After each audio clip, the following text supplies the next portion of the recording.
Hello everyone and welcome to tonight's Festival of Debate live stream. Tonight is the first event of 2021's Festival of Debate, an annual programme coordinated by Opus Independence, which brings people together to share new ideas that can help shape our understanding of the world. This year's programme is digital first and pay what you feel to ensure all of our online events are free at the point of access, but we do need donations to help us make the Festival of Debate happen. If you would like to donate to the Festival of Debate, you can do so via the PayPal link in the live stream description, or just go on the Festival of Debate website, festivalofdebate.com. If you'd like to tweet tonight's event, you can tweet us at Festival of Debate and use the hashtag FOFD. So thank you very much for joining us tonight. I'm now going to hand over to the chair for tonight's event. So could you please welcome Desiree Reynolds. Hi everyone. Thank you for joining us on the Festival of Debate's first event. We're very, very lucky. And we're going to get even more lucky in a minute when we talk to our first speaker.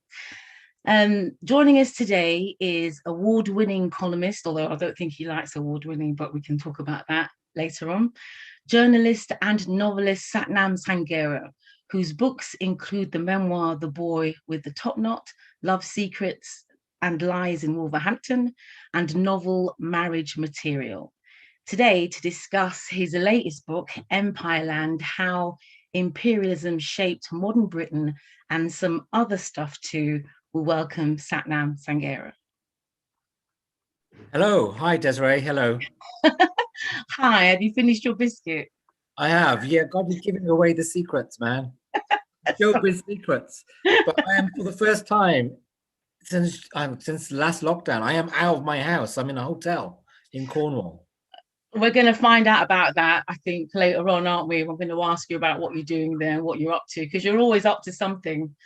Well, in the last year, almost nothing. But yeah, it feels incredibly glamorous just getting on a train and being somewhere else. Yes, exactly. So, Empireland, How Imperialism Shaped Modern Britain.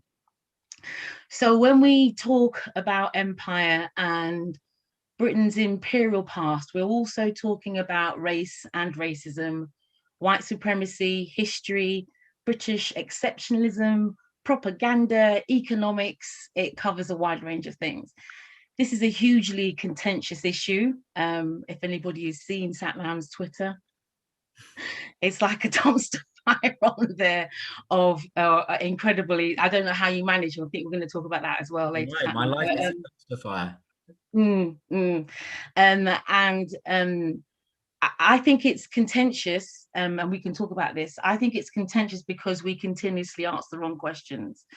So one of the things that I think you're trying to do, and you can tell me if I'm wrong, with this book is to reframe the question. We are not here discussing whether empire was good or bad. As you say in the book, it's moot and fruitless and energy draining. What I think Empireland does, and what we are trying to do, is ask, what did empire do? Which for many years, for many of us, when is not told in school curriculums, it's not discussed, and it's a conversation that tends to happen at university level than it with academics than it does in the kind of general public sphere. So with Empireland, I think what you've done is discuss that. What did empire do? With all its shocking, heart-wrenching, and frankly, there were tears in my eyes at some points. Well, I'm quite close to crying all the time, but there was points where I felt so moved and so distressed by the information you were giving us. And I think that what you do very well is that you relate it to a modern Britain, talking about modern racisms, and in terms of language, power, politics, psychology, and even personal relationships and relationships with ourselves too. So I think that's a kind of a summing up of what I felt Empireland did for me anyway, reading it. Very, very good summary, Desiree. Very good. You have a career in advertising. I don't think that's a good thing. I'm not taking that as a compliment. So Sathnam, could you perhaps tell us what was the impetus to write the book? And I think something that I'm constantly asking myself is, who was it for? That is a very good question. I find that with books, there's often 3 or 4 inspirations for it, and when the book comes out, you almost forget why it began. But the official version is, I wrote it because I think we're screwed up about empire, and I think we misremember it, or we just ignore it. I think we see ourselves primarily as a country that won World War II, that beat the evil racist Germans, and that helps us forget that actually for well over 100 years, at least in the 19th century, we were a willfully white supremacist nation, with the biggest empire in human history. So it's strange that we forget it. And we have this idea, I think, that we're an anti-racist country in that we beat the evil racist Germans and we abolished slavery. But when you look at the actual history of empire, things are much more complicated. And there's also, as you referred to earlier, there's this weird balance sheet idea of empire. And I think Niall Ferguson is probably to blame. It's like this idea that you can balance the good and bad of empire, the railways versus genocide in Tasmania, and somehow come to a conclusion about whether it was good or bad. So almost all the debate about empire, when we do remember it, it's about, oh my God, empire fills me with shame, or oh my God, empire fills me with pride. And I just think that's a ridiculous way of viewing 500 years of complex history. And it's much better to just look at the legacies of empire, because these are things we live with every day. And those are things you can weigh up and you can say whether they're good or bad. Because when you're talking about an audience, this audience that will be reading it and thinking, oh, I'm ashamed, or oh, I am proud of it. This isn't an audience of color, is it? I think sometimes it is. There's Shashi Tharoor's book, I can't pronounce his name, where he rails against the Raj and he makes some very good points. Yeah. And I think there is awareness amongst, immigrant communities about empire, but it's as distorted in a different way as it is in the British kind of memory of empire. But it is very contrasting. So we had Jeremy Corbyn a few years ago saying, we need to teach empire, but we need to teach the crimes of empire, which I have a problem with as much as the opposite, which is now you have a bunch of right-wing conservatives saying, well, we had Michael Gove a few years ago saying we need to teach empire, but we need to teach the greatness of empire, all the great things we did, the abolition of slavery, the Indian railways and all that crap. And to be honest, I struggle with both. Yeah. It's funny. It's not funny, actually. It's actually quite sad how we're pushed into corners. There isn't that more than one thing can't be true. And there is suddenly no nuance to a debate. It's either one thing or the other. And I wondered if you could tell us a little bit about some of the key points that you detail in the book that you feel influence today's discourses on empire. Well, I guess one of the obvious points is that the reason you and I are here today in different parts of Britain talking to each other as brown people is because a bunch of British people went over, in my case, to India, and invaded it. I don't know what your ancestry is, Desiree. My ancestry is Jamaican. Yeah, so obviously a bunch of Brits went over to the Caribbean and sent 3.5 million Africans across the Atlantic into slavery. We are living proof that empire happened. But there's very little awareness of that, I think, in general, even within immigrant communities.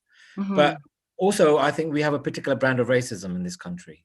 And I think racism does differ in different, the way racism works in Jamaica or in America is different to the way it works here. And I think our racism is post-colonial. It echoes what happened in empire. But also there's other kind of less controversial things. There's the way British people travel around the world. I mean, almost no other nation travels or becomes expats in the way the British do. There's our politics, Brexit, the way we are obsessed with being world beating during the coronavirus epidemic. There's so many things. There's our psychology, there's our obsession with being jingoistic, there's our obsession with failing heroically. There's so many things about our psychology that go back to empire, you know. So I trace all these in my book. And of course, the most complicated question is how much of our wealth comes from empire. You know, it's Yeah. said a lot of our wealth comes from empire. But I mean, that chapter drove me mad because it's actually quite hard to calculate it and to work out how much does. I mean, who knows? I think Kehinde Andrews said it's probably incalculable. You'd have to print more money, which will then devalue the money in order for you to come up with an appropriate figure. And I wonder how useful that is. I mean, we've jumped a bit, but since we're here, one of the questions I was going to ask you was about like Shashi Tharoor mentions in Inglorious Empire about reparations. Since we're talking about money, might as well just get straight in it. Yeah. And what we mean by reparations, and his idea of reparations was something that was actually wholly just significant, which was about saying sorry and apologizing and acknowledging what had happened, which obviously is not going to happen that quickly, but also thinking about a holistic justice and thinking perhaps about, you know, like in South Africa when they had the truth and justice, different reconciliation. That's it. Thank you. When they had truth and reconciliation stuff, that could happen when we think about empire. That something like that could possibly happen. What do you think about the idea of I mean, my idea of reparations might be something different to what you might think about reparations, and that's the difficulty with reparations, right? Yeah, and that's a very interesting conversation. I mean, like you said, some people come up with numbers. So I think I read something from one group which said that the West owe, the African states $777 trillion US dollars. I mean, that's a lot of money, right? And I think there's a very interesting conversation happening in America. I mean, Joe Biden and Kamala Harris have both spoken about reparations for slavery. It's an active subject in America. And I think Shashi Tharoor is right. It would be good if we apologize for certain things. The problem is, in this country, we are nowhere near that. We are nowhere near that because we're still talking about whether racism exists. Yes. We still don't remember that we had an empire. I mean, we are nowhere near the conversation about what we're going to do for reparations. So it comes up with certain events. So with the Amritsar massacre, it was a 100th anniversary 2 years ago. And there were a lot of calls saying, guys, you know, it's 100 years ago. Obviously, it was bad. You murdered 900 people for no reason. Could you just say sorry? And that happens every anniversary. And you know what? No one's even apologized. You know, didn't Cameron go? Cameron was there, wasn't he? And actually the royal family went as well. And both times they caused more controversy. Prince Philip, God bless him. God bless him. But he went to Amritsar, to the Jallianwala Bagh, and, you know, questioned whether the numbers of dead was accurate. Because he said, you know, I was in the Navy. I knew General Dyer's relative, and I'm pretty sure the numbers weren't this high, which caused massive scandal in India. David Cameron basically didn't apologize and started saying, you know what, there were some good things about empire. Not the best thing to say because people have a very intense awareness of Jallianwala Bagh in India. It's taught at school. Mm-hmm. And the only politician who's ever apologized is Sadiq Khan. He actually apologized. But so, I mean, if you can't even say sorry, I don't know how you're going to talk about reparations. And it's not consistent either, because actually, if you look at the history, there have been apologies in certain cases. So when it comes to the Good Friday Agreement, yes, Tony Blair did apologize about certain British acts. So they can do it. And I would say the Irish experience was a colonial experience. And a lot of Irish people would agree with me. Absolutely. If they can do that there, I think they can do it in Africa and India. But we are so far away from that. I mean, I think in our lifetimes, I think maybe we can dare to hope for one apology about one of these events. Maybe, possibly. Fingers crossed, not holding your breath kind of thing. But it does relate to other things that we are now thinking about. When I think about reparations, I think about cancelling national debts as a small way not holding these countries to ransom. And we can think about, I mean, now we're in the point of talking about vaccine inequity and what that means for those poorer countries, and and the fact that bigger countries have hoarded the vaccine, and what does that mean? And I think that the discussion about reparations is just going to go on and on and on. But I just wanted to say, I think just gonna... what you've just said is interesting, because the Caribbean nations, they're called the CARICOM group, have collectively come up with a list of things they want, right? And apparently, and they sent it off to the European nations, they didn't even get a response from some countries to their letter. No. Which shows you where we are in the debate if you're not ever going to answer the letter. No, if you can't be bothered. Interesting. So we're getting loads of little, the chat boxes pinging away. So we'll get to it in a bit. So the huge contradictions in the debate, the massive oversights or just plain wolf ignoring, the obsessing over like a cherry-picked past while simultaneously denying that some past events are even relevant because it's too long ago. There's a feeling of white supremacy wanting its cake and eating it too. And obviously white supremacy is a hugely addictive drug. Why do you think this notions of empire, talking about empire, why do you think it's so controversial? Well, to be honest, I think you've got straight to the point. I mean, you said it earlier, when you're talking about British Empire, you're talking about race. You're talking about white people colonizing and sometimes enslaving, sometimes wiping out entire races of brown people. So it's controversial, isn't it? Mm-hmm. I don't know, any conversation about British Empire quite quickly becomes a conversation between the descendants of the colonized and the descendants of the colonizers. And you end up in the balance sheet view again, and people screaming at each other. And it's all about feeling, it's about shame, pride. And I just think we need to take feeling. I mean, history is not about your feelings either way. It's not about how sad it makes you. It's not about how proud it makes you. It's okay to have an emotional response. It's hard not to have an emotional response to massacres and genocide. But to make it entirely about that is, I think, intellectually dangerous. And all we need to do is try to understand it. And I've already forgotten the second half of your question. Well, I think you've done a good job. Thank you. It was just talking about why it's so contentious, why we can't have the debate. And you've quite rightly said it's because it's about these emotional stuff and people get emotional about it. I don't think I've ever been as trolled. Well, I'm nowhere near being trolled as much as you do. But talking about Winston Churchill, we can sort that out tonight if you want. We can get you trolled. That's an invitation I don't want. I mean, I have been trolled before, but I'm saying like the most abuse I got was discussing Winston Churchill. The cult of Winston Churchill continues to be strong.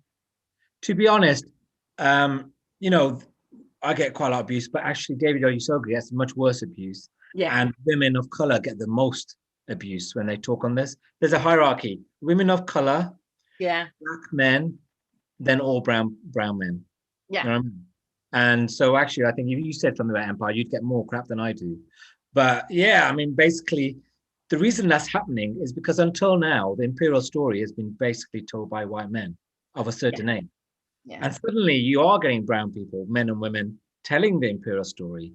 And it's a reversal of the hierarchy of empire, isn't it? Suddenly the colonized, children of the colonized are in control of the narrative. And it looks like David Oyelowo is making a lot of money.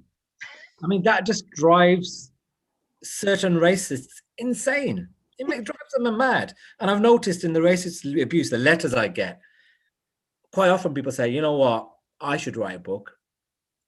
And it's about that. It's partly about bitterness, about losing the privilege, about feeling that brown people are in a better place now to get jobs and gigs and so on. So there's resentment in there, as well as just pure racist anger. It's incredible. and I see like Ethel Hirsch's abuse that she gets. It's ridiculous. So I think that you're a writer that's very concerned with your own positioning. You say from the get-go in the book, this is what you knew, this is what you didn't know, and these are the people that helped you get to know. You're quite honest and open about that. And in a way, you're talking about decolonizing your own mind, although I know that you don't particularly like the word decolonizing, so we can talk about that later on. But the idea of thinking about your upbringing and what it's done to you or for you, and that you are on a journey at the same time as the reader is on a journey. And I wondered if you could speak to the processes of your own unlearning in a way. Yeah, that's another very good question, Desiree. Yeah, I mean, I can't remember who said it. Someone very famous, it's on the tip of my tongue, said, to be universal, you need to be personal. By making it a story about yourself partly, you give people a way in to a very difficult subject. I had the same with my first book, which is a book about schizophrenia. I think most people wouldn't want to pick up a book about schizophrenia. It's too depressing. I wouldn't. But if you make it funny, if you give people a reason to care about the narrator's journey, if you give a story, basically, then you can get people to read about it. And it's the same with this, really. I know it irritates people sometimes. I mean, when I made my Jallianwala Bagh massacre documentary for Channel 4, there was quite a lot of stuff about me. That wasn't my decision. I mean, that was the producer and the commissioner's decision. Personally, I didn't want to be in it at all. But they thought, it's the only way of making quite a difficult subject interesting for a general audience. And I think it worked, but it enraged, certain people. And I get it. I mean, I get it. It's annoying, isn't it? But it's also TV. If you want to reach a big audience, you've got to make it personal.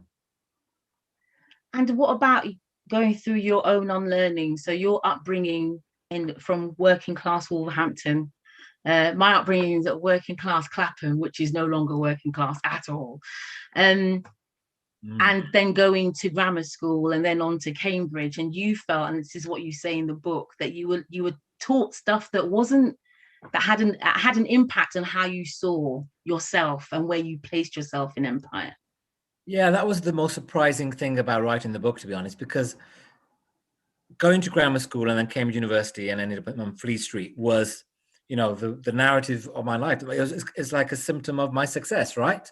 So I get to the age of 44 and realize, actually, I didn't have the brilliant education that everyone kept on telling me I was lucky to have. To realize there were major flaws in what I'd learned was a big surprise. I mean, it's like realizing you're ignorant. And I was shook, basically, as the kids say. And I was so surprised by that. And for me, that one of the moments was when I was reading about the way in which Indian, Maharajas were conquered. They weren't defeated finally on the battlefield. They were defeated in the classroom because their descendants were sent off for a British education, not unlike the one I had. In the case of Maharaja Duleep Singh, the guy who inherited the Sikh Empire, he became Queen Victoria's friend, was given a stately home in Norfolk, became a complete English gent, but then kind of got to my age and wanted to get back in touch with his Sikhs and then rebelled against this education. And I feel like I went through a similar journey and it was really surprising. Yeah, my journey is, my parents were a little bit more radical, I think. When they talked about why they came to England, what they did, we were invited. Don't let anybody tell you any different. My mom was at war with the police in Clapham for continuously roughing up my brother and his friends. And even though I was younger, there was still a reason. And it seemed to be a reason that was out of our control. And then going to a secondary school, which only taught the obligatory slave ship pictures in Clapham at the time, which was wholly black and brown, to a group of fairly big 15-year-old girls who didn't quite understand what they were being taught, but just looking at this picture of this slave ship. So in a way, we got a little bit more than perhaps you did, in terms of information, but there wasn't a way, we weren't taught how to read the information. Well, respect to your parents, you know. That's the thing. Every immigrant experience is different. And my dad's illiterate, didn't have any education, you know, and the focus in my family was to just work. There was no conversation. We absorbed the narrative that was in the media, that we weren't invited, that we were taking advantage, we had to prove ourselves. You know, Clapham's a very interesting place because the reason Brixton is black is because the people on the Windrush were sent to, I think, I can't remember, it was a community center or kind of a World War II kind of holding area in Clapham. Yeah. It was that random. And then they ended up working in Brixton next door. And the reason the people on the Windrush came is because, you know, being a citizen of Empire made them citizens of Britain. They didn't even have jobs to come to. There's this idea they were coming to do a job. They just came because they were entitled to, because they wanted to come to the mother country. They were told that there would be jobs there would be housing there, the streets would be paved with gold, and it's a rude awakening. My dad's passed now, but I remember him telling him and my mum talking about him. He was a policeman in Jamaica, which tells you a little bit about his character. But anyway, and he had to leave Jamaica and starting to sweep the platforms at Charing Cross at 4 o'clock in the morning and coming home and being in pieces because he was overqualified for it. And I feel for that generation. Well, this is what you've just said there is one of the ways in which the racism of empire came into post-colonial Britain. Yeah. So he was doing a job below his qualifications because the British didn't recognize his qualifications, right? Which is what happened in Empire. Brown people weren't allowed to do the best jobs, you know. Sikhs weren't allowed to drive the trains, even though Sikhs were relatively indulged in India compared to other groups. Only white men were allowed to drive the trains, you know. And yeah, it was routine, wasn't it? I mean, people really struggled to get jobs. There was outrage when in Wolverhampton, the first Indian teacher got a job. Outrage. And that wasn't long ago, you know, that was the 1960s. Really? And there was petitions, I think. I seem to remember there was petitions. Petitions, yeah. There were outrage when brown people got council housing in certain areas. There's basically Sikhs and Asians weren't allowed to buy houses in certain areas of Britain, in certain areas of Wolverhampton. So, which is why we bought up a lot of the slum housing. You know, my parents bought their house for £600 because no one else wanted to live there. But actually, that was a secret of the Asian community's success in a way, because a lot of them bought the housing because there's nothing else they could do. But that became the start of their wealth and the way in which they, you know, became successful. We could keep going on about about this. So you use, when I first read it, because I don't feel particularly at home on a regular basis. And it's not like I feel particularly at home in Jamaica either. This is the point of diaspora, isn't it? You don't feel kind of at home anywhere. But you use a lot of words like we and us when you're talking about Britain. And you detail your connection to Britain in quite loving, beautiful ways, and the things that you feel like it's given you, the things that you're proud of about being British, and you're quite clear about that. But for me, it often feels like we're in an abusive relationship with Britain. And can you love something that doesn't love you back? God, your questions are really good, Desiree, honestly. That is that came up like a lot, the we. And I use we because that's the way I talk. And I didn't really think about it. But I showed the book to 7 historians actually before it came out because I was so worried about getting something wrong. And a couple of them said, you know what, you can't use we. The first thing you're told when you study history at university, you can't say we. You're over-personalizing it. You are a detached historian. Right. And I did the same in my documentary on Channel 4. And a lot of people wrote in and said, it was amazing you said we. And I said, of course it's we, because I'm British as much as I am Indian. And I think maybe it's a symptom of being Sikh, because the Sikhs, as well as being massacred occasionally and exploited by the British, were hugely indulged by the British as well. I mean, they named us a martial race, because we took their side during the Indian Mutiny, which is quite a big thing to do. We fought for Britain in both world wars in large numbers, took advantage of the opportunity to relocate to Kenya and then to Britain. So there's a deep attachment to empire amongst Sikhs, historically. So I find it quite easy to say we, but also I understand why some people don't, but in the end, I decided to stick with it because I just think I wanted to be positive. I knew people were going to hate me, and I didn't want them to say, look, you're not British and you're not proud of being British. Stop beating Britain up, because that's not how I feel. I love being British, but I'm just other things as well. But people are going to accuse you of beating Britain up, even if you're not doing it. Yeah. Doesn't matter. But you know what? I do feel like I am changing minds. I get a lot of racist crap, but actually what that does, it distracts myself and other people from actually all the incredible positive response. And one of the odd things is loads of conservative politicians have been reading and reviewing the book. Well, and I didn't expect that. And that's, I think, they're often one nation Tories like Sajid Javid or who's the other one, Chris Patton and Saeed Avasi. And I think they feel like their party's been hijacked by these kind of English nationalists, basically. So they're looking for the intellectual arguments to wrestle their party back. And I don't think you need to be Labour or Conservative to agree with me. I think you could be either. Yeah, absolutely. So we're not going to talk too long about statues, but we can't not talk about statues, right? So as far as I know, and if anybody knows, anybody in the audience, or if you know Sathnam, but I only know about one statue that got pulled down. I tried to Google, I tried to find it. I only found one, and that obviously was Colston, and that was a hugely contentious issue for the people of colour of Bristol, which it was an argument that was raging on before he finally did get pulled down. It had been raging on for years. But the reason why I mention it is because we had like a perception. If you looked at what was going on in the media, there was a perception of statues coming down all over the place. And it actually didn't happen.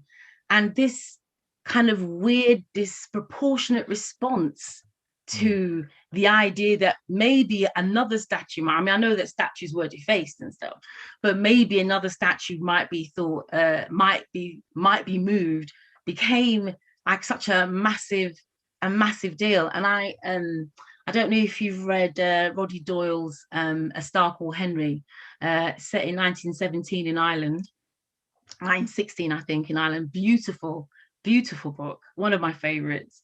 And there's a line that one of the characters says that in Ireland, it's like a family saga really, but in Ireland he says that to one British soldier that is killed during the Troubles, the British would kill at least 10 or 15 Irishmen, and it wouldn't matter if they'd been the person that had planted the bomb or committed the crime. They will be dragged out of houses, they were eating dinner, they were going to work, and indiscriminately murdered. And it feels to me a little bit like that disproportionate response. I wondered if you could speak to that response, because something else happened also at the weekend, didn't it, in terms of what we're doing with our institutions and how the government is trying to really set the agenda for what museums are meant to be doing right now. I wonder if you could speak to that for me, please. Yeah. I mean, my favorite statue thing happened around that time is when a bunch of right-wing counter presenters went to guard a statue of George Eliot. I mean, who had nothing to do with empire. I think she was pro-abolition, but apart from that, they just started guarding all statues. And then there's that ridiculous thing where you've had like 30 cops guarding the statue of Winston Churchill day and night. Well, what it is, basically, Black Lives Matter, massive thing, really exercised a whole new generation of people. Very exciting, got millions of young people interested in colonialism and how it shaped systemic racism and so on. And what you've had in response is a massive reaction to that. So empire has been weaponized by the far right and the right wing of the Conservative Party. So you have Robert Jenrick saying, he's going to introduce legislation to protect statues. You know, in the week, we have the highest death rate from COVID in the world. That says something, that you're bothering to do that. Boris Johnson saying, you know, in the middle of the pandemic, when he should have been thinking about quite a lot of people dying, saying, you know what, I'm going to protect the Winston Churchill statue with my last breath. And the reason they do this, I mean, ultimately we don't know, but my suspect is they do it because they know it works in focus groups. There's an idea out there that to be proud of being British, you need to be proud of British history, including the imperialism. It's nonsense, you know. What does it mean that you're proud of British history? I mean, are you proud of slavery? Are you proud of abolition? Are you proud of you and me? Are you proud of Sadiq Khan? You know what I mean? We're all results of empire. It's complete nonsense, but it works well. And it's an echo of what happened with Brexit, in that the same people weaponize the European Union. You know, you're either against the EU or you're for it. You know, you turn it into a game of football. And so this is an extreme reaction to woke people like you and me. And you know what? It works. Tragic. That's a tragic thing, because there is not a sophisticated understanding of history out there. You know, the thing I get sent to me most often on Twitter is, why are you insulting British history? Why don't you get back to where you came from? If you don't like it here, if you think British history was so bad, why don't you go live somewhere else? It's the number one response. Yeah.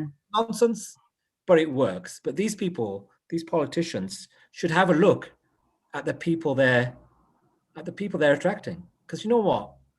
They're all far right nutters.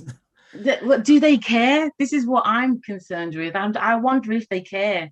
I wonder if they're just quite happy, a little bit like Trump, to utilize that far right, not really getting all your knowledge from YouTube, not really seeing what's around them. I wonder if that's just on purpose, without being too bleak, but you know. Yeah, I mean, some of them don't care. Some of them, I think, do care. Okay. Like, for example, Kwasi Kwarteng, right? He's a business minister, I think, at the moment. He is actually a historian. He's written a great book on empire. I suspect he has a deep, sophisticated understanding of empire. I suspect he agrees with me, but hasn't said a word on this. So they're either saying mad stuff or they're not saying anything at all. Which is just as bad, really, isn't it? Yeah, it is. I mean, I think a lot of the ones who are speaking up have got nothing to lose. I mean, Robert Jenrick, I suspect, you know, Robert Jenrick was at my school. Okay. I didn't know him, but he knew me apparently. And I suspect he's quite an intelligent man. But, you know, he's caught up in a bunch of scandals. This works, so why not do it? So I'm thinking about Dowden's letter, and also this weekend, the resignation of the chair of Royal Museums Greenwich, when a colleague of his trusteeship wasn't renewed. Did you read that? Yeah, so basically Oliver Dowden's a culture secretary, and he's been making threats to a lot of the museums for a year now, saying, look, if you engage in with woke protests, if you do any decolonization, you know, I will withdraw your funding. But it's not just that. He's also called in the heads of the museums for meetings to say that to them, to their faces. And also this weekend, it turned out in an FT story revealed that I think Charles Dunstan, the chair of, is it the British Naval Museum? I think it's Royal Museums Greenwich, which encompasses quite a few different museums. There was one trustee who I think is an Asian man who has talked about decolonization, and the government has demanded that his trusteeship is not renewed, and Charles Dunstan has resigned. And I think Charles Dunstan is a Brexiteer. I think so. So that's quite an act that even he has had enough. And what you've got here, I'm sorry, but it's cancel culture. This is what the government and right wingers accuse the left wing of all the time. You're trying to canceling things. Why are you trying to cancel white men? And it's like, you know what? You are canceling people because of their views. You are threatening to cancel museums if they even engage in the conversation. You know, it's sinister. And honestly, for me, it's one step away from burning books. Absolutely, and they're doing it by stealth. Yeah, this is the scary thing, is that, you know, if you don't read FT, if you don't read certain things, you're not going to know what's happening in our museums right now. Yeah, the man on the street probably doesn't understand what's happening on the boards of our museums. Yeah. But, or even the board on the BBC. It's happening in every national institution the government has any influence over. It's a culture war that they're just doing by stealth, by replacing independent people with people who agree with their politics. You had it with the Charity Commission, the woman who runs the Charity Commission, Baroness Stoll, who launched a massive war against the National Trust. She's a former Conservative politician. She ran for Parliament, you know. When she became chair of the Charity Commission, the select committee said she wasn't qualified. And guess what? She's launched a massive culture war. Yes. But people don't generally understand it, so they get away with it. It's terrifying, I think. And your book is very timely. It's like it's accidentally so, but yeah, I feel like I'm in the middle of a total shit show. Yeah. So one of the other things that kind of touched me about the book, I'm trying to race through my questions so that I can get as many in as possible, is that you and I share that difficult background of people who've had to be engaged with the mental health system, people that we care about. And I know that this wasn't kind of explored in this book, but more so in your memoir, Boy with the Top Knot. But I kind of felt like it was related because the language of empire and how it's obsessed with categorizing people. It was obsessed with measuring the lengths of sex workers in East London, from dock workers to the people who they deemed insane, using that horrible term. But the language of empire and how it documents people and how we engage as the families looking after these people who are incredibly vulnerable, who need our help, and how the language of empire translates to when we're talking about our family in these healthcare situations. Yeah, I know there is an imperial dimension to mental illness. I've been thinking about it a lot because I interviewed Alex Renton, who's written a book about his family's involvement with the slave trade. And also I interviewed David Harewood, who made a documentary about the institutional racism in the health system in Britain. And, you know, there's a very famous psychiatrist from Trinidad, I think, who points out that the incidence of mental illness in Black and Asian communities in the UK amongst immigrants is really high compared to what it is in their home nations. It's really high. And he has a theory that, you know, it's because European culture makes them mad, makes them psychotic. And calls European culture psychotic. The idea is, you know, you turn up in this country and there's such constant racism every day of your life that it disturbs your sense of who you are. I'm not sure I entirely buy it, but I think there's something there. The idea of weathering, you've probably heard of the idea of weathering. Yeah. The constant attacks. I've never really experienced it myself until recently. And, you know, on Twitter and the letters, like sometimes I'm trying to write a piece about the weather, literally the weather. And I get loads of racist responses to it. And you're like, it takes up an hour of your day to get them blocked, to get them deleted from the Times website. And it's a distraction, because as Toni Morrison said, racism is distraction. It stops you doing your work compared to your colleagues. B, it has a cumulative impact. And I think, so there is an imperial dimension to psychiatric illness, I think. Yeah, absolutely. And the kind of DNA altering that it does to you when you're looking after those families. I mean, your mom is a hero of mine now, as is my mom. I love them both. But the impact on them, not just on the language of how we discuss people going through these crises, but also the impact of going to a hospital or a GP and sat listening to how they're describing the people that we love, and looking at that person and knowing that they can't hear you and they can't see you and they're not really there anymore, and talking about over medication and they stay longer. There is something to be done, I think, in a bigger project about empire and mental health. Yeah, absolutely. Yeah, totally. And talk about controversy. I mean, this is a really controversial thing within a controversy, you know. If you begin talking about, you know, the institutional racism of European culture, that's, you know, you know what, you can write that book. I've Will got you do me enough trolls. will you do me the forward? But I mean, I total respect to your mom, and my mom is the most impressive person I've ever met, and I think she's like a Nelson Mandela. You know, it's almost biblical what she went through. Mhm.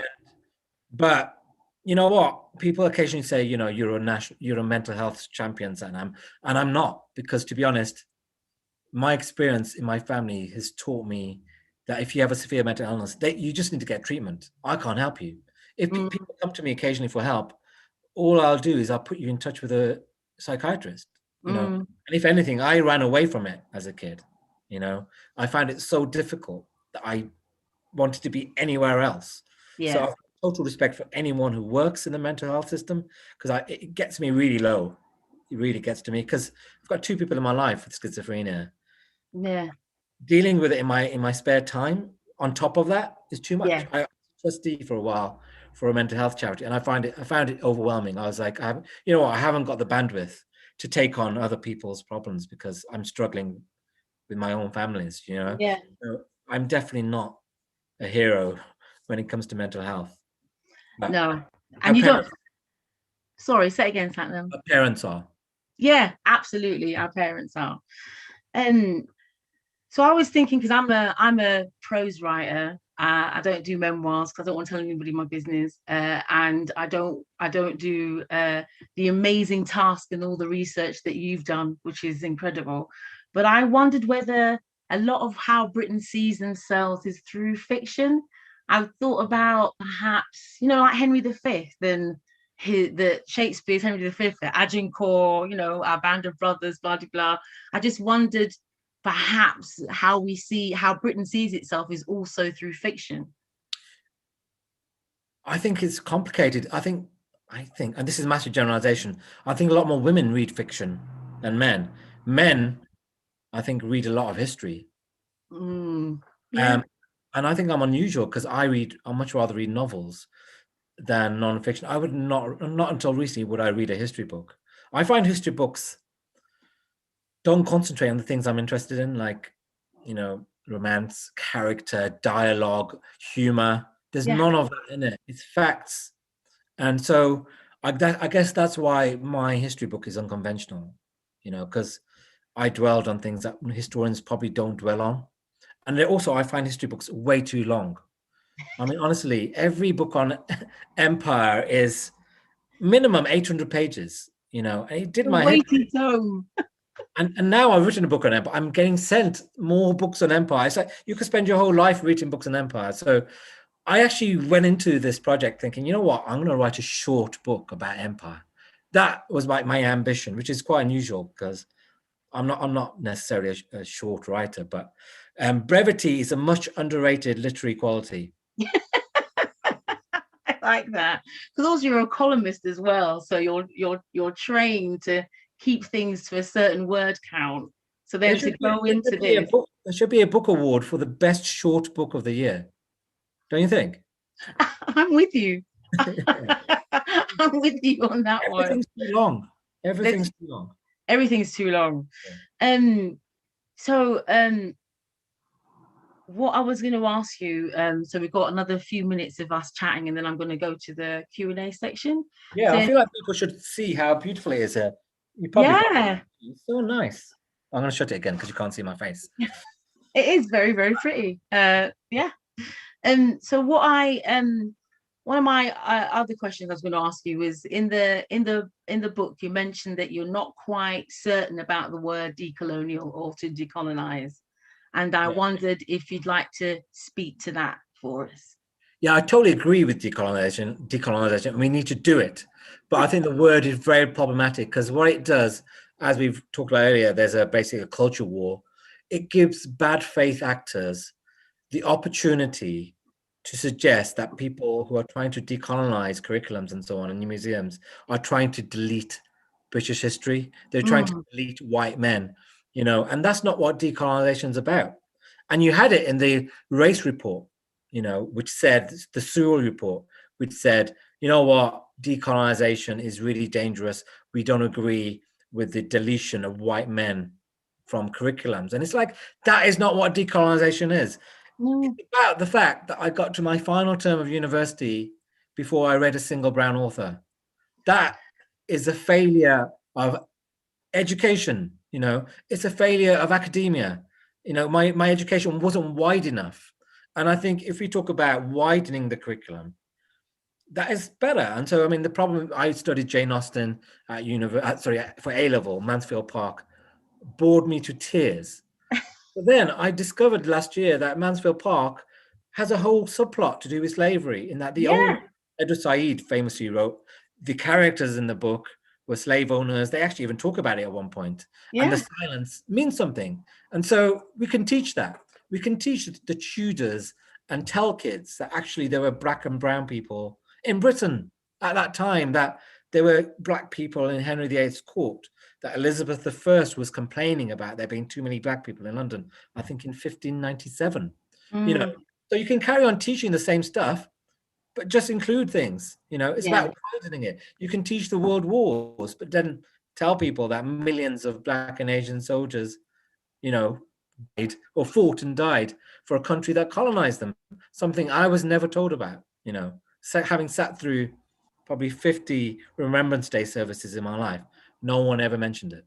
And that is a failure of education. But as soon as you say, I want to decolonize the Tudor curriculum, you've got all these people who get angry. And so I think it's not a useful term. It's not a useful term because they get angry. We can't change things because they get angry. But also, you're not going to change things if it's not. You're right. You're right. It's not our fault they get angry. But I just believe you've got to attempt to bring people in and change people's minds, because otherwise you've got a situation where you've got lots of people just screaming at each other, which is what we have. Yeah. That doesn't get us anywhere. No. So I have some great questions. I thought I'd to try and get them all in. So do let me know if you don't mind me saying your name, or if you'd rather remain anonymous. But there's a question here that says, do you think there is a problem in how people in the UK understand how Britain and its empire are viewed by other countries? So this is about how British Empire is viewed by other countries. That's a very interesting point, because I think from going to India and America, I think in general, other countries see us through the prism of British Empire. It's part of the reason why the Americans find it so easy to stick British baddies into Hollywood films, you know. But we don't see ourselves as the baddies. We see ourselves as goodies. We beat the evil racist Germans and we abolish slavery. So there's a cognitive dissonance there, isn't there? You know, I discovered that in Jallianwala Bagh, is that, you know, every kid learns about it at school. You know, the Raj is very well taught in India, and but the dissonance is so profound. I mean, Tony Blair's memoir, he talks about when we handed Hong Kong back to the Chinese, and he says, you know what, I was only dimly aware of the imperial history. That's an incredible thing to say, because you can bet every Chinese person knows that we ended up with Hong Kong as a result of the Opium Wars, which basically we went to war with the Chinese to sell hard drugs to them. That's quite a big story. It's quite a scandalous story, right? I didn't know much about that either. But the fact that Tony Blair didn't know about it when we gave Hong Kong back is incredible. But I think that shows you the gap between what the world thinks of us and the way they see us and the way we see ourselves. And also, you'd think Tony Blair might pick up a book before he actually landed in the country, but that's just me. I have a question about your documentary on the Amistad massacre. The scenes you were with you meeting Reginald Dyer's great-granddaughter were incredibly uncomfortable to watch, and I imagine even more uncomfortable to film. Did you get any feedback from her after the documentary aired, and did she re-evaluate her views on her ancestors? Oh, did you see that? Yeah. A lot of people were angry that I wasn't more angry with her, but I generally have a view in my journalism that you should hear people out. I don't know if I'm allowed to say, but I might as well say it. She, after the documentary, thought it'd gone really well Right. and Okay. was pleased with how she came across, and sent an email to the directors saying, it's a shame Sathnam couldn't get over his ethnicity. Ooh. So, I mean, it was quite a depressing experience, but Oh, I got wow. an amazing letter from one of her cousins and one of the descendants, another Dyer, Richard Dyer. And he said, you know what? Not everyone in our family agrees with her. I went to Amritsar with my wife and we got down on our knees, and we apologized. So it just goes to show you, one person is not typical of a nation or even a family. There's complexity. So I'm glad I got that letter, because otherwise it would have been too bleak a way for that story to. Yeah. And another question is, what is next for Sathnam? Is he planning writing on more books? I'm sure he is. And if so, will he write more non-fiction? And what will the subject be? Or will his next book be a fiction one? I mean, if you're going to be a writer, don't follow my career, because the way to make it is to do one thing and become known for it and keep doing the same thing. That's how you build a brand, a reputation, and readers. And I've written a memoir, a novel, and a history book. They're all totally disconnected. And I do a business column. I've written about cars for 10 years, and then I do interviews with politicians and celebrities. There's nothing connected about it all. But I think what excites me is doing new stuff. So I like the feeling of not knowing about anything, about being scared, thinking that it's beyond you. I didn't think I was capable of writing a memoir, but then you do. You spend 4 years on it and you do it. And the same with this. I didn't think I was capable of writing a book about British Empire, but I did it. And that's an incredibly exciting thing. I am working on something now, which I can't talk about, but it's not it's with words, but it's such a surprising literary form. You will never guess it, but it's completely it's out of my experience, and I'm so excited by it, and I hope it happens. And I am in Cornwall at the moment to make a documentary. I don't think I could precisely say what it's about, but you could guess. Take a wild. Yeah, exactly. It's going to be announced this week, so that's interesting and exciting. Great. Another question, which I think you'll quite like, is, as someone who is at least bilingual, how do you see English monolingualism's role in perpetuating racism and colonialism today, and its continued erasure of other languages?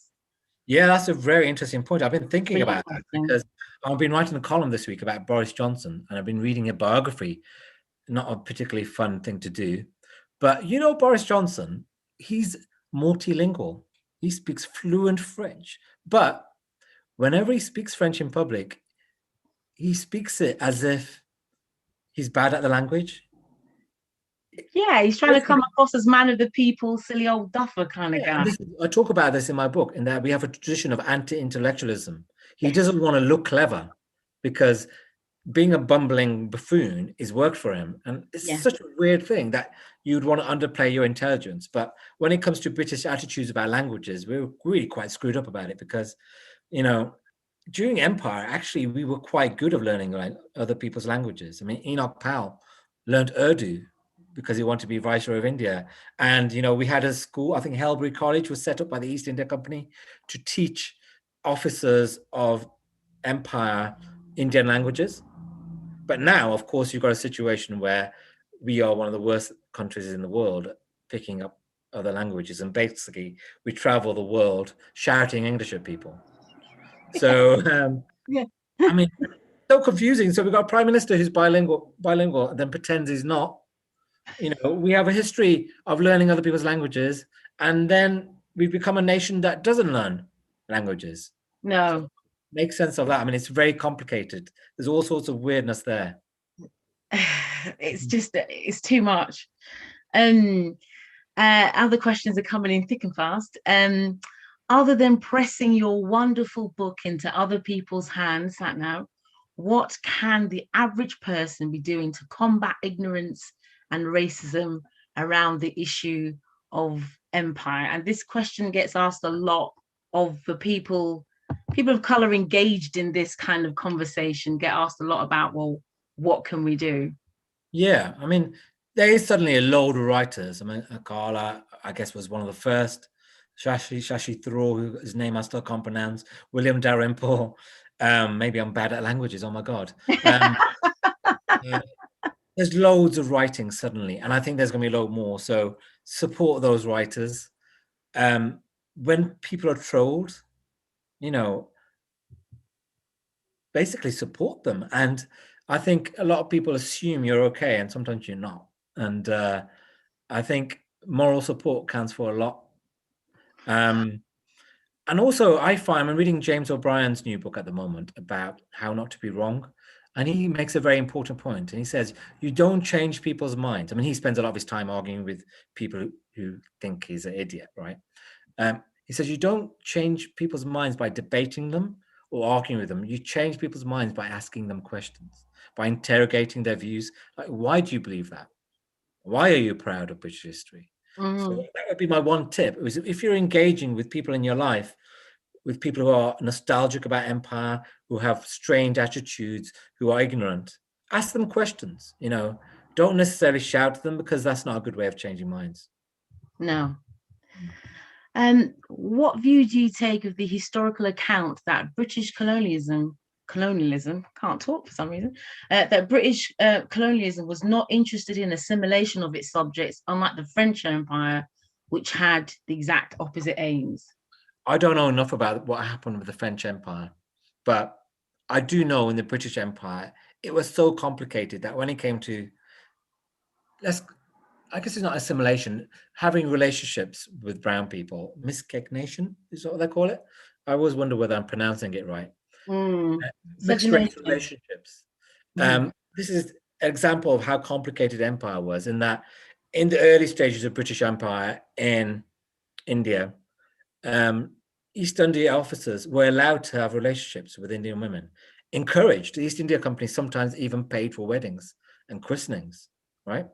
But then by the time empires in the Victorian age, there's a complete backlash. And if you have a relationship with an Indian woman, you can lose your job. Eurasian mixed race children are not recognized. They're basically abandoned. If you're Eurasian, you're basically seen as a brown person. So you had a complete change of attitude within 200 or 300 years of empire. So it's complicated even within empire, let alone when you start comparing it to French Empire or German Empire. Yeah. I do know that the French-run Caribbean islands were different to the English-run Caribbean. The English-run Caribbean islands were treated far more harshly, apparently. Although, you know, what we're measuring that by, or what's the stick we're grading that by, I don't know.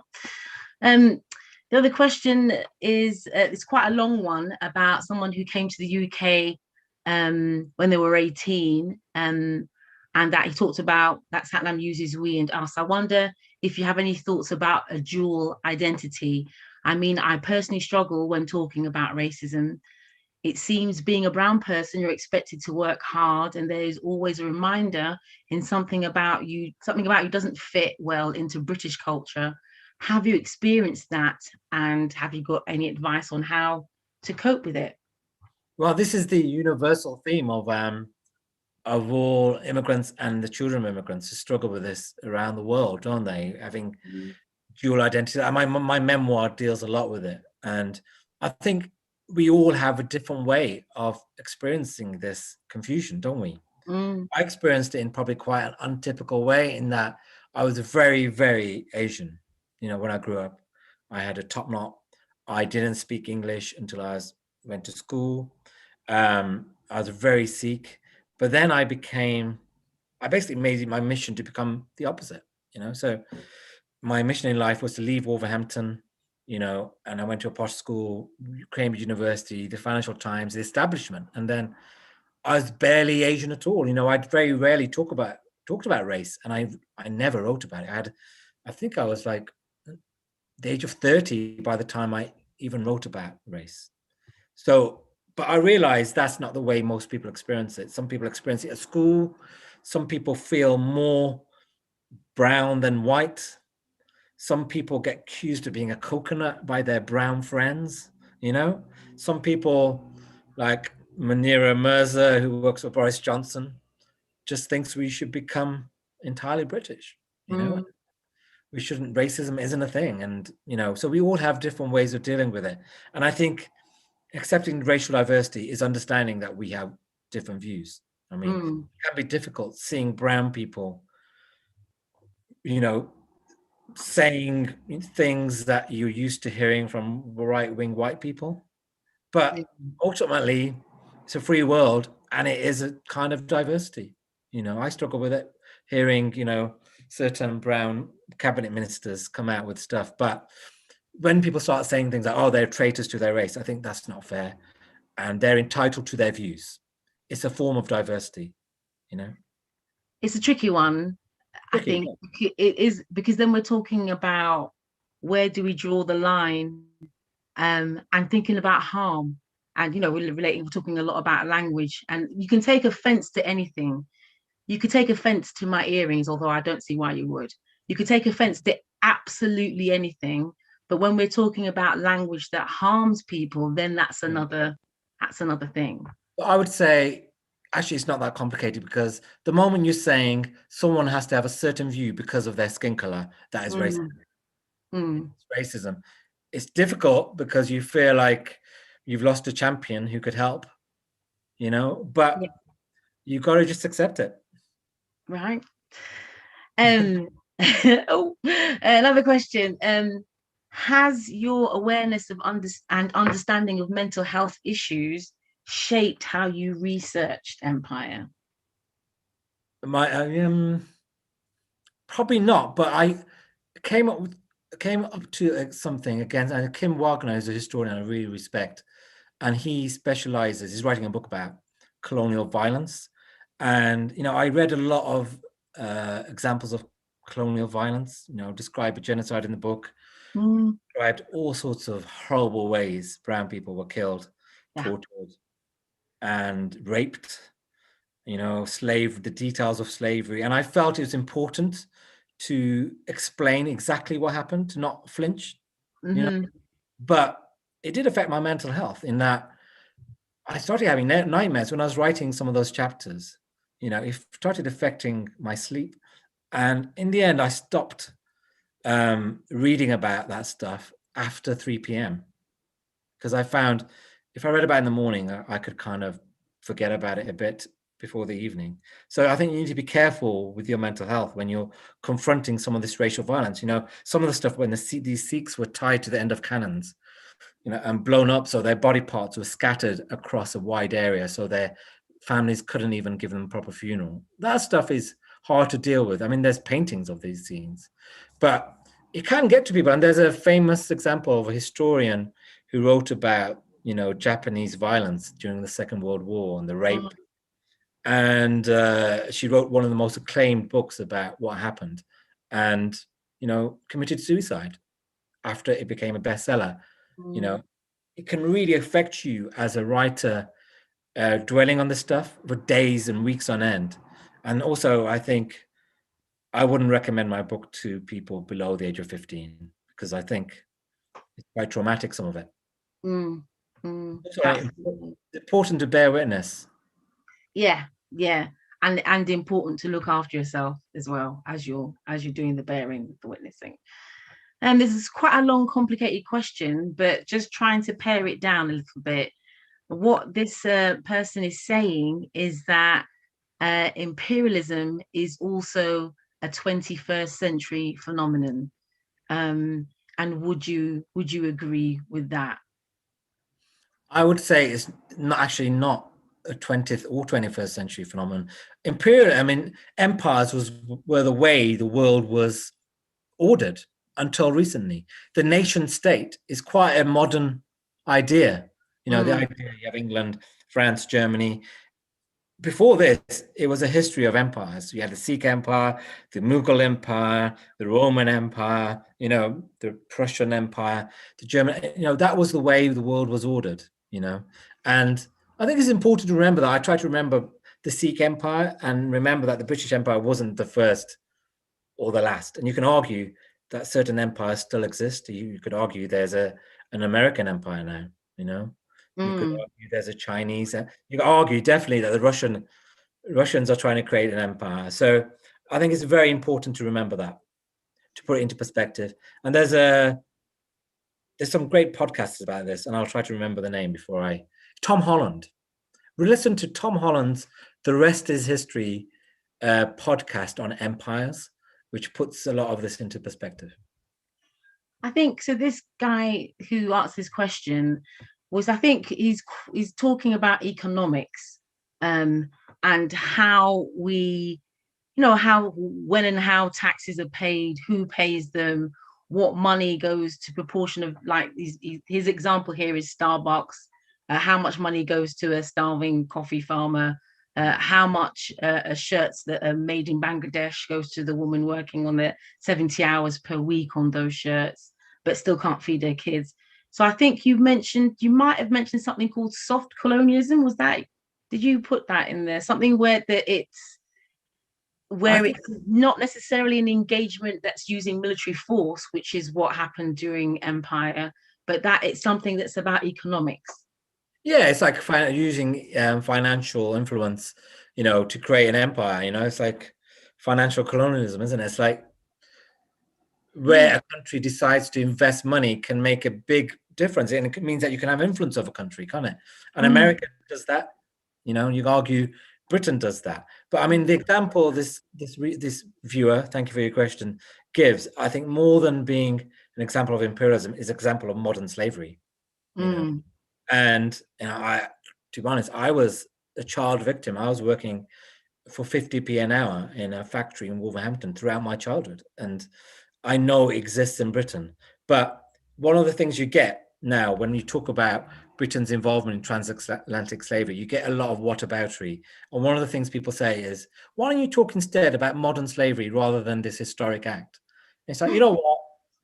I want to talk about both. Yeah. They're not equatable. It's not the same, because even though there are slaves in Britain, modern slaves, but it's not the same. They can't be murdered at will. Their children can't be sold randomly without their permission, And so it's wrong to equate the two things, but there is modern slavery in the world, sadly. Yeah. Should we teach empire differently at school?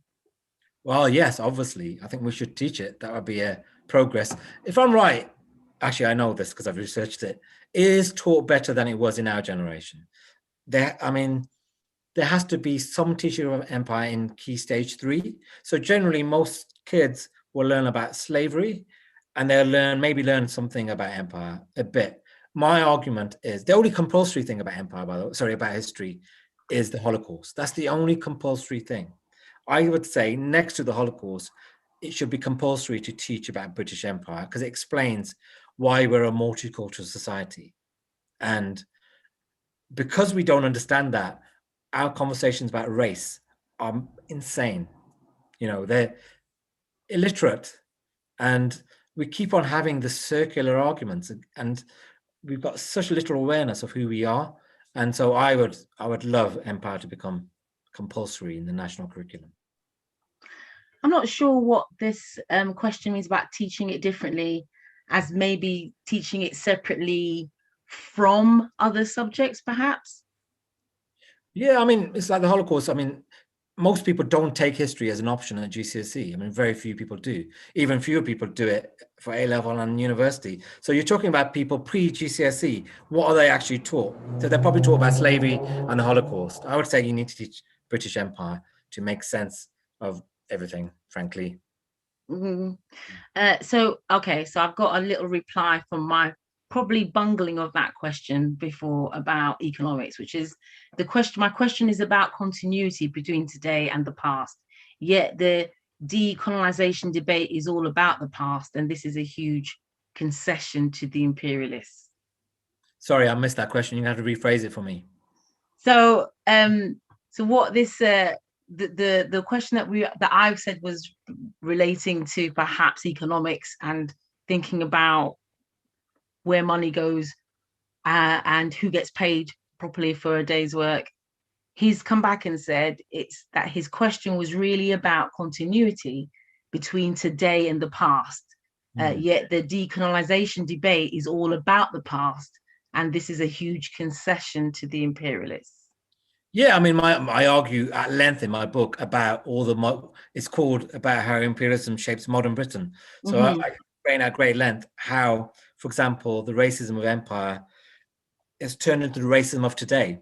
And I explain all the ways, I mean, the racial violence, the attitude towards mixed race relationships, the discrimination in employment that we've touched upon. These are all things that came straight from empire. But also then you've got the wealth that came straight from empire. You know, this whole load of things. I mean, the analogy I use is, you know, it's like trying to take the egg out of a baked cake.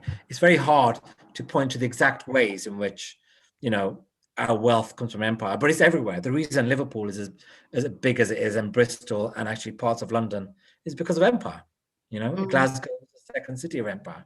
So my entire book is about the modern continuation. And you're right, I think he's right in the sense that the focus until now has been largely on the past.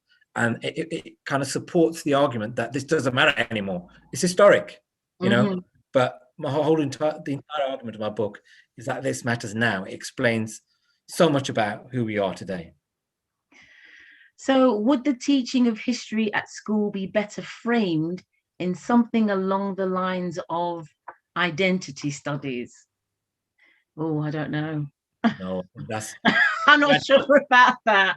What do you think? Government ministers would say about identity studies. It's like calling it decolonization studies. It sounds too political. It'll never fly. I mean, we're not there yet. We're not there yet. I think you've got to just teach history. I think, like I was saying, kids do get a bit of history, a bit of compulsory history when they're quite young, and they can handle it. Well, you teach the whole of history rather than cherry pick the things that supports your the what you think. Yeah. So Sarah here says, I was really surprised to read in your book that the height of the British Empire was arguably in the early 20th century. I'd always assumed it was primarily 19th century phenomenon. Do you think that this tendency to think it was longer ago than it actually was is one reason people find it so hard to recognize the ongoing consequences of empire? That's a great question. Thank you. Yeah, I think one of the reasons people don't understand empire is it's really complicated history. You know, it took me 4 years to get my head around it. B, it happened outside Britain. We've not had a moment like the French after World War II, where we've had to confront what happened, or South Africa with the Truth and Reconciliation Committee, where they had to face up to what was done on their land. Empire was always abroad, so we can act like it never happened. But the other reason is the reason that your reader gave that question, and now I can't remember what the question was. Remind me quickly. Oh, I've just turned it off as well. Do you think that this tendency to think it was longer ago than it actually was is one reason people find it so hard to recognize the ongoing consequences of empire? People are like, this is hundreds of years ago. It's like, no, it wasn't. We gave Hong Kong back in 1997, man. You know, the Mau Mau uprising and the colonial violence was happening in the 1950s. You know, the racist school textbooks written by Rudyard Kipling, where, amongst other things, he says black people are lazy, they will not work unless compelled to do so, were published in the 1930s. They were being taught in the 1950s. Empire Day, where we celebrated empire, was being celebrated in Northern Ireland into the 60s and 70s. This is recent history. Some people argue empire still exists. I mean, we've still got some colonies, haven't we? And some people say Scotland and Wales are colonies. And so this isn't the past. It's our life now. I think one of the countries that really demonstrates this is Haiti, and how history is played out for Haiti, and that they were still paying reparations to the French. So Haiti during the revolution, finally, it was the only slave revolt that became that successful where they were freed, but they had to pay reparations to France. So during the time that France was being occupied by Germany, they were still paying reparations. They then sold that debt to an American bank and only just fairly recently paid that off. I think that well, the history of Haiti is kind of what we're saying about connecting the past to now. you just reminded me a crucial detail. We famously didn't compensate the slaves when we abolished slavery. We compensated the slave owners £20 million, which is equivalent to 40% of the national government budget that year. And we only stopped paying them off in 2015. There we go. You know what I mean? This is ancient history. Exactly. So we've got 10 more minutes. How are you feeling? All right. Fine. I think it's the longest event I've done. The only one outside my home. So another question that we've been asked is, can you both share how writing infuses your lives? That's a nice writing question. Well, you can answer that first. Okay. How does writing infuse it? I can't imagine life without it. My tendency as a writer is to write everything down, every new trauma, everything that happens with kids or family. I tend to write things down. So I can't imagine not doing it. So I suppose in terms of infusing, it kind of is a thread that runs through everything. Growing up in Clapham with my parents, every new disaster that happened, I told my mom I'd write it in a book. She was like, and then something else would happen. The builders would go bust, something else would go wrong. And my mom said, have you put that in the book? So, and I was about sort of 6 or 7 years old at that time.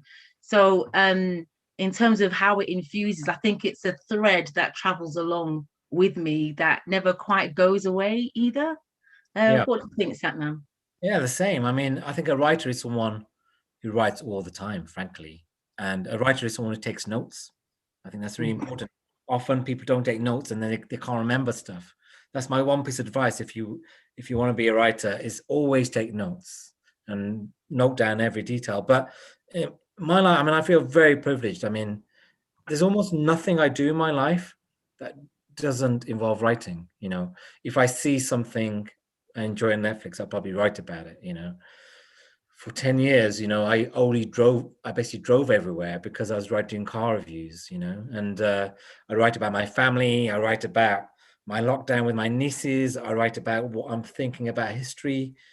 Almost every aspect of it's quite dysfunctional in a way, I guess, because nothing is beyond it. And, you know, I was traveling today. I didn't have to write, but I wrote half a column on the train, you know. Yeah.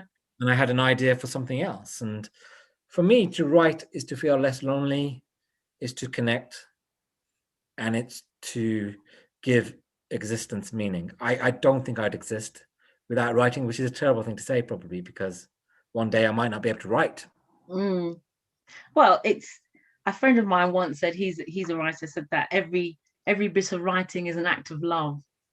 And it's a way of communicating that love, even if you're writing something fairly difficult and traumatic. Every act is every stroke is a act of love, which I quite like that idea. Yeah, I like that. Someone else the other day, writing is like saying, look, it's like shouting, saying, hey, this is how I feel. Do you feel like this too? And then, you know, getting a response. It's about infusing life with more meaning than maybe it would do otherwise. Or as Toni Morrison said, which I'm just such an amazing fangirl of hers, is about making the familiar unfamiliar. Yeah, that works. Yeah. I feel really privileged, and I mean, my dad, as I said, can't read or write, and so I'm aware of what illiteracy means, and I will always be grateful for having readers and also being able to write. So I think that's a nice place to end it there, isn't it? Thanks to everyone who's tuning in. Yeah. And I thought to mention. Oh, sorry, Sathnam, what were you going to say? Sorry, I said I was praising you. Thank you. You can do that. What I forgot to remind people to do is that we have an audience survey, and that would be lovely if you could participate in the survey if you have time. Obviously, Festival of Debate is a pay as you feel festival, but we do need donations to keep going. And this, as you know, I think it's the largest festival about politics and debate in the country so far. So the fact that we've managed to pull things together to do it online, I'm just so grateful to. And we've got some amazing events coming up, but also we do still need those coppers if you've got any spare. I know that spare is not really what we can do at the moment, but if you can, that would be amazing. Sathnam, you've been a fantastic person to talk to. I could actually keep talking. Let's go for 8 o'clock, man. I'm not sure the audience would stay, but just be us two. Yeah. Gossiping and talking. But I think it's been an amazing experience to chat to you, and the questions as well. Wow, this audience was fantastic. Brilliant and amazing questions. Thank you so much. Thank you. If there's anything, the one thing I was going to ask actually is, because you've been on this book tour, haven't you, which has mostly been in your front room. Entirely in my front room until now. Yeah. In someone else's front room. Is there a question that you haven't been asked yet? Oh God, I don't know. I can never remember what I've been asked. No, I've pretty much been asked every question in every possible tone. This tone was good, man. This is a good tone. Yeah, it was. Yeah, totally. I'm gonna try to get you to do this again with me. Yes, I would love that. I would absolutely love it. So thanks again, everyone. It says 7:58, but we kind of 6:58. Don't scare people. Yeah, look, sunshine. I think that ending it on something is beautiful and positive about what writing means to you is lovely. And I can't wait. When you said about the other things that you're writing, I'm like, is it a play? Is it a TV show? Is it what is it? Is it this? Is it that? So I'm very curious to find out what else you're up to. None of those things. Yeah, and people are never gonna guess. I never get see this. Don't say that to me. I'll email you at 4 o'clock in the morning. So someone mentioned in the chat as well that they would like they're agreeing with the small book, Right.